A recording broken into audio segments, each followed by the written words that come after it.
మనసు ఎటువంటిది అంటే పసిబిడ్డ వంటిది. మీరు ఏమీ ఇవ్వలేదనుకోండి, అగ్గిపెట్టి అగ్గిపుల్లా పట్టుకుని అగ్గిపుల్ల వెలిగించడం ప్రయత్నం చేస్తుంది పిల్ల, ఒళ్ళు కాల్చుకుంటుంది. తల్లి ఏం చేస్తుంది? పిల్ల యొక్క మనస్తత్వం తెలుసు కాబట్టి అగ్గిపెట్టి లాగేసుకుని అరటిపండు ఇస్తుంది. ఇప్పుడు పిల్ల వచ్చిరాని పళ్ళతో అరటిపండు కొరికి అందులో ఉన్న సారం పీలుస్తోందనుకోండి, తీపిని, నష్టమేముంది? ఏం లేదు, ఆరోగ్యంగా ఉంటుంది పిల్ల. ఏది క్షేమకరమో అది ఇస్తుంది.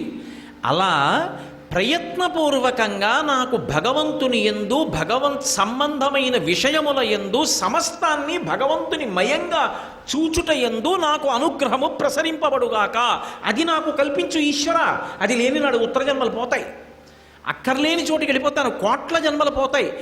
ఆఖరణ కూడా మనసు దాన్ని స్మరించాలి అంటే అన్నిటికన్నా నాకు ప్రీతిపాత్రమైనది ఏది అంటే భగవత్ సంబంధమే నాకు ప్రీతిపాత్రంగా ఉంటుంది. జ్వరంగా ఉంది, అయినా ఉపన్యాసంకి మాత్రం మానద్దు, వెళ్ళొచ్చేద్దాం అనిపించింది అనుకోండి, నేను ధన్యుణ్ణనమాట. తల బద్దలైపోతోంది, అక్కడికి వెళ్ళి కూర్చుని మొదలు పెడితే అదే దిగిపోతుంది. వెళ్ళగలిగాను అనుకోండి, నేను ధన్యుణ్ణి. ఏ కారణం దొరుకుతుంది మానేద్దాం అదొక్కటి అని అనుకున్నాను అనుకోండి, దాని మీద ప్రీతి లేదు. ఇప్పుడు వీటి మీద మనసు పెట్టేసుకున్నాడు అనుకోండి, ప్రయత్నపూర్వకంగా ప్రీతి దీని మీదకి వెళ్ళిపోయింది. ఇప్పుడు ఆఖరి ఊపిరిలో ఆఖరిసారి మనసు కదిలింది, ప్రీతి ఇది కదూ. అందుకని భగవన్నామమో, భగవత్ కథో, భగవత్ సంబంధమో ఇవేవో జ్ఞాపకానికి వస్తాయి. ఆఖరి ఊపిరిలో కూడా తనకి ప్రీతి కాబట్టి అదేదో తలుచుకుంటూ వెళ్ళిపోతాడు. అదేదో తలుచుకుంటూ వెళ్ళిపోతే ఏమైపోతాడంటే ధన్యచింతతో వెళ్ళిపోయాడు అంటారు. ఉత్తమ లోకాలకి పంపిస్తారు. ఒక్కొక్కచో ఏం చేస్తారంటే బ్రహ్మసభకి పంపించి బ్రహ్మగారు వేదానికి భాష్యం చెప్తుండగా బ్రహ్మసభలో కూర్చుని విని తరించిపోతాడు. ఒక్కొక్కచో ఇతర లోకాలకి వెడతాడు, సుబ్రహ్మణ్య లోకానికో గోలోకానికో ఎక్కడికో వెళ్ళిపోతాడు. ఎందుకు వెళ్ళిపోయాడు? మనసు ఎక్కడ నిలబడాలో అక్కడ నిలబడడాన్ని సాధన చేశాడు ఉండగా. ఆఖరణ కదండి మీరు చెప్పేది, ఆఖరణ మేము తెచ్చుకుంటారు ఏంటంటే ఎలా కుదురుతుంది?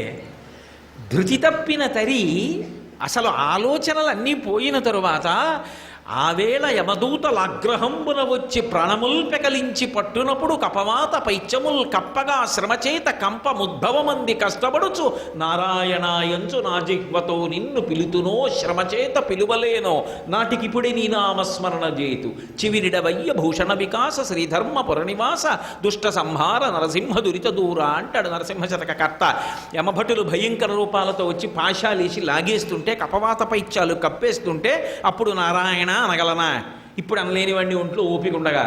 అందుకని అనరా, ప్రీతిని పెంచుకోవడానికి భగవంతుణ్ణి ఆశ్రయించడం నేర్చుకో. అన్నీ విడిచిపెట్టేయమని ఎక్కడా చెప్పలేదు, మీరు బాగా గుర్తుపెట్టుకోవాలి. సంసారం విడిచిపెట్టేసేయి, ఉద్యోగం మానేసేయి అని చెప్పలేదు. భగవంతుడి యొక్క విభూతిగా భక్తితో జీవించడం నేర్చుకో. చాలామంది ఒక మాట అంటుంటారు, భక్తి మౌఢ్యము. ఏదో దంతంబుల్ పడనప్పుడే తనువుయందు ఆరూఢియున్నప్పుడే కాంతాసంఘము రోయనప్పుడే జరాక్రాంతంబు కానప్పుడే వింతల్ మేన చెరించునప్పుడే కురుల్ వెల్వెల్ల కానప్పుడే చింతింపన్బలమీ పదంబుజములన్ శ్రీకాళహస్తీశ్వర అంటాడు ధూర్జటి. ఒంట్లో ఓపికండగా సాధన ప్రారంభం కావాలి. భక్తి మౌఢ్యం కాదు. ఈశ్వరుడు ఉన్నాడు అని నమ్మి బతుకుతున్నాడు అనుకోండి ఒకడు, వాడికి భయం ఉంటుంది, ఒరే ఈశ్వరుడు ఉన్నాడు రా, మనం తప్పు చేయకూడదు, కర్తవ్యతానిష్ట అలవాటు ఉంటుంది. వాడు ఏ స్థానంలో కూర్చొనివ్వండి, దేశానికి వాడి వల్ల ఉపద్రవం ఉండదు. ఎందుకంటే ఈశ్వరుడు ఉన్నాడని నమ్మి వాడు జాగ్రత్తగా ఉంటాడు, భయంతో. ఆరోగ్యవంతమైన భయం ఉంటుంది వాడికి. రెండు, వాడికి ఒక ధైర్యం ఉంటుంది. ఎక్కడ ఉండనివ్వండి, నేను నమ్ముకున్న ఈశ్వరుడు ఉన్నాడు, ఆయన నన్ను కాపాడతాడు.